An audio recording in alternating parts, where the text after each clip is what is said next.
Hello and welcome to Gooner Gathering. My name is Matt Roberts and we are going over the FIFA Women's World Cup once again. My name is Matt Roberts and it is a pleasure to be here. So let's just go kicking into it. We were in with the last 16. Lee has covered some of it. I'm just going to go over a lot of the other bits and pieces, just go through that as quickly as possible, then build you up into the last 8, the final 8. So Switzerland versus Spain was the first game. Switzerland lost that one 5-1. It does mean Lia Volti and Noel Moritz are on the plane back home. Wish them all the best and hopefully that they have a good recovery ahead of the new season. Japan ended up playing Norway. Japan won that one 2-1. It does also mean that Leonhardsen Mornem also exits with Norway. It will mean that, again, more time spent. Hopefully they get back a nice little rest and recovery for them. The Netherlands now beat South Africa 2-0. And it does mean that Victoria Pilova does carry on her World Cup journey.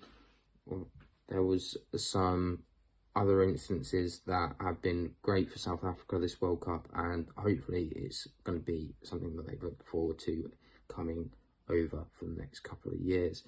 Sweden against the USA now with Amanda Illerstedt, Stina Blackstenius and Lena Hurtig. Our Super Swedes managed to get over the line by millimetres, and when I'm talking about millimetres, it could millimetres even. Get my measurements. It was almost like a hairline between what was and what wasn't for the US. Sweden won this one on penalties 5-4, but Sweden are through and our trio of Super Swedes carry on their World Cup journey. Speaking of carrying on World Cup journeys, England advanced past Nigeria in the last 16. That was again done via penalties. I think everyone held their breath for a moment because of what was going on. Alessia Russo did not take part in that penalty shootout. She was substituted for Beth England, who did take her place, as well as Chloe Kelly. But England are through, and Alessia Russo and Lotta Wubben-Moy is also once again carrying on their World Cup dreams. Now, Denmark and Australia were up next. Australia won that game 2-0. It does mean Katrine Muller-Kuhl also is out of the tournament. She will get a well-deserved break. She's been pushing into the gears for Denmark. Unfortunately, it's not come about for them just yet. But it's great tournament experience for her. However, our two Aussies in Caitlin Ford, who did score one of the goals, and Steph Catley is wonderful. Also advance into the last 8. France have just played Morocco. That ended up being 4-0 to France. Morocco been a bit pulling the heartstrings. A lot of history made this World Cup for them on and off the field, which is great to see.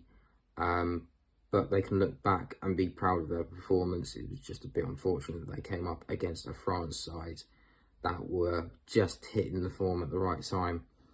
The last game that I will be talking about is Colombia against Jamaica. Colombia won that one 1-0. This one was a real 50-50 for a lot of neutrals. No one knew who they really wanted to go through. Jamaica, Colombia, this is the one that would decide the last games. But it was Colombia that prevailed 1-0. For Jamaica, huge for them.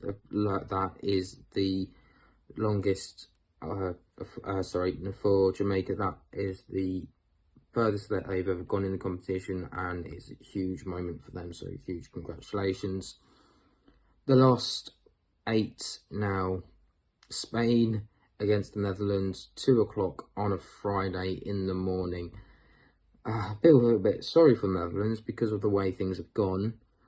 They've had to have the early rises and 2 o'clock, 3 o'clock in the morning games, 5 o'clock but sometimes it's just seems highly unfair for them. But they really done really well, and I'm looking forward to seeing them in the next round.